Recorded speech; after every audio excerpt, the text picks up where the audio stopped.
Types of ketogenic diets. What are they? Where did they come from, and do you need to do them? The short answer is probably not, unless you're a trainee of some specific sport or you want to get really jacked. So what are the primary categories of ketogenic diets that you might see floating around? Well, there's cyclical, targeted, and high protein. Now, all of these diets are trying to address the ketogenic diet, the Standard Ketogenic Diet, often referred to as SKD, to allow the diet to be more conducive to trainees of various different modalities, people who have sport-specific goals in mind, or people who are trying to build a lot of muscle. So we're going to go over them, and I'm going to explain who might benefit from them, as well as how they're done.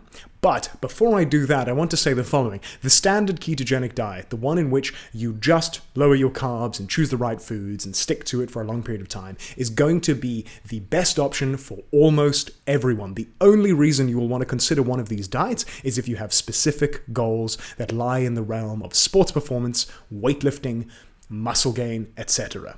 Stick to what works, what's simple, what's easy, and only add in more complexity if you have the needs for it. And these other versions all add a decent level of complexity. So let's start with the simplest of them, high protein ketogenic diet.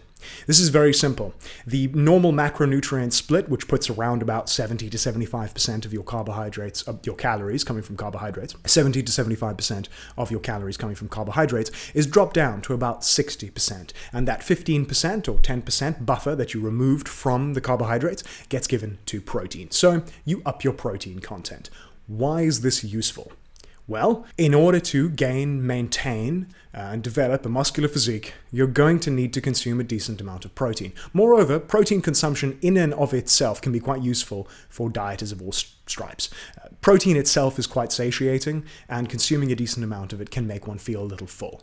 But for the most part, the reason why anyone will do this is because they want to build muscle. A common recommendation for muscle building is about 1 gram per pound of body weight. The truth is, it's probably a little lower than that, but 1 gram per pound is a very easy bit of maths to do, and so is commonly recommended. A high-protein ketogenic diet will allot more of their calories to protein, and the rest remains the same. It is the most simple of the alternate varieties. So, moving on from high-protein ketogenic diet to targeted ketogenic diet. This diet aims to increase your performance during a workout or an exercise session. So, in order to do that, a small amount of carbohydrates, something in the ballpark of 10 to about 40, enough that it will probably kick you out of ketosis, are consumed before a workout. These carbohydrates will replenish your glycogen stores and potentially allow you to have a better, more effective workout. During the course of that workout, it is expected that you will burn through those carbohydrates.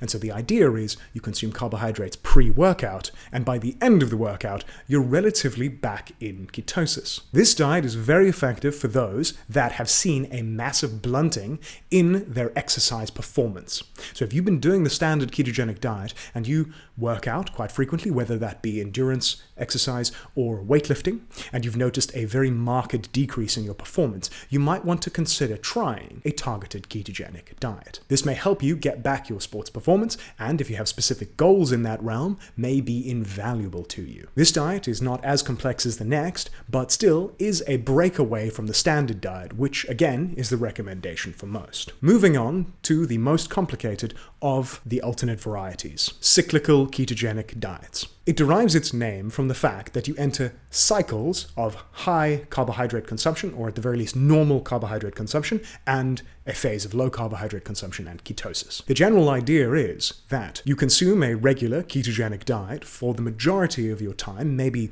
a week or so, and then for a smaller period of time, say 3 to 4 days, maybe as little as 2, you consume a much higher amount of carbohydrate, kicking yourself entirely out of ketosis. During this period where you're out of ketosis, you will likely have better recovery for exercise and better performance for exercise. And as a consequence, if you have bouts of training which are clustered together, or if your training imposes a great toll on your body and requires a greater degree of not only performance but also recovery, and is clustered together, then a cyclical diet might be very handy. Now, my personal favorite cyclical ketogenic diet is the Ultimate Diet, UD2, by Lyle McDonald, and if that is something that you're interested in, for instance, if you are a bodybuilder and you want to get lean using ketogenic tools, and ketogenic diet, whilst still maintaining performance in the gym and potentially even gaining some strength and maybe size, then a cyclical ketogenic diet is probably going to be a fantastic choice for you. And as far as these diets go, I recommend Ultimate Diet 2 by Lyle McDonald. So, to recap, the three primary alternate forms of the ketogenic diet are targeted ketogenic diets, where you consume a small amount of carbohydrates pre-workout and use those carbohydrates during the workout to have a better workout. A high-protein ketogenic diet, where you consume a greater amount of your calories from protein.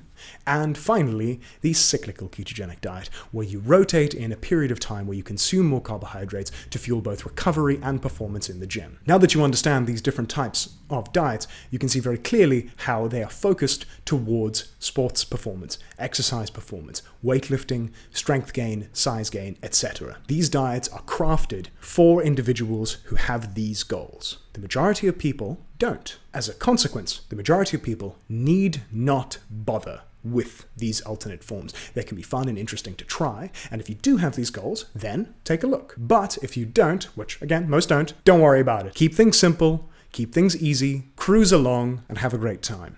Final considerations. Damon, tell me the final considerations. Men and women, is it different? Yes. No, not really. If you're a woman and you're weightlifting, and you're a man and you're weightlifting, the same principles basically apply, at least in this. And in training as well. Should you do if you are someone who wants to train and wants better performance out of their training, should you do the cyclical ketogenic diet or a targeted ketogenic diet? My recommendation is the first port of call should always be the simpler one, which in this case is a targeted ketogenic diet. So if you're a person who, for instance, trains maybe 2 to 3 times a week, you do weightlifting and whatnot, and you've seen that your weightlifting is going really down into the drain, your numbers are going down, you can't lift as much, then doing targeted ketogenic diets where you just consume a bit of carbs beforehand, see how you feel. If your recovery is still bad, then you might want to cluster your exercise a little bit closer together. So for instance, if you did an exercise session once every second day, you might want to cluster them a little closer together and consume carbs during that period of time and take a longer time off to allow yourself to recover. Obviously, your training is very much going to be a personal affair. You've got to figure it out yourself. But my general recommendation is always do the targeted ketogenic diet first, just because it's a much easier solution and it might just cure all of the problems outright. Like, cool, I've got the carbs in me, the glycogen's good, my exercise is good. It brings with it water, which also makes the exercises feel nicer. Like if you're really bone dry, like you've got no liquid in you, you can have a lot of joint discomfort and whatnot. So, there are other reasons why it's useful. But the only reason I would recommend doing a cyclical ketogenic diet is if you have very specific goals in mind, or you're trying to diet very leanly and you're doing a lot of changing up of your diet to allow yourself to reap the rewards of a ketogenic state for calorie deprivation, but also then go through periods of consuming carbohydrates to keep your performance up. So cyclical ketogenic diets are like bodybuilders in prep, who are trying to get lean and maintain muscle, or individuals that struggle to do ketosis for long periods of time, but really get a lot out of it for shorter periods of time. So I know some people who really get a lot out of like keto for 2 weeks, but then it just takes its toll, And then it's like, all right, it's fine, cool. Work out hectically, really get the most out of it and consume some carbs, and then back into ketosis, do that cycle. It can work out pretty well. Especially if you train very intensely for a shorter period of time, then it works pretty well. Here on this channel, I cover topics and interesting bits of information about the ketogenic diet, guides and information that helps me and others in my life do the diet. If you are interested in the diet as well, stick around. There's plenty to learn, lots to see.